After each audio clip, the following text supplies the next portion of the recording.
Аякта кроссовки, истә жылы спорт киеме, урамда 0 градус. Зарядка ясарга дип үзәк мәйданга килүчеләрне начар һава торышы куркытмады. Алар күбрәк күнегүләр катлаулы түгелме, булдыра алырмынмы дип борчылды. Движения будут очень простые. Хәрәкәтләр һәм күнегүләр гади. Аларны теләсә кем ничә яшьтә булуына да карамастан кабатлый алачак. Иң мөһиме сәламәтлек. Самое главное здоровье. Һава температурасы төшә барса, зарядка ясаучыларның тән температурасы күтәрелә торды.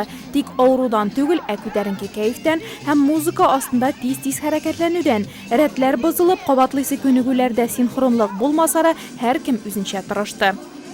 Бик әйбәт, а то эштә утырабыз, монда движение, хорошо, класс. Бөтен дөнья сәламәтлек көнендә шәһәрлеләр белән бергә зарядка ясау традициясен Бердәм Россия партиясының Нурлат җирле бүлекчәсе елда дәвам итә. Нурлатлыларны сәламәт яшәү рәвешенә өндәү практикасы быел да масса күләмле булды.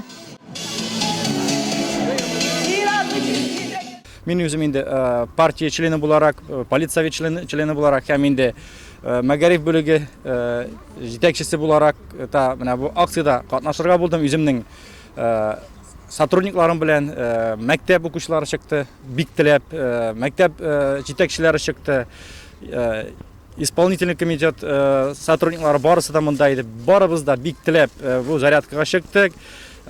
Физкультура, спорт бүгенкендә ул сәламәтлек беренче чиракта, ул ничек әйтергә кирәк, яшьләр телендә әйтсәк, ул модны бүгенкендә, һәм без инде үзебезнең менә бу бүгенге акциядә катнашуыбыз белән барлык Нурлат шәһәре халкын үзенең сәламәтлегенә күбрәк внимание бирсен диеп, чтобы алар да безнең белән бер рәттә менә бу зарядкага бүген генә түгел, башка көннәрендә басыннар иде, спортка тартылсыннар.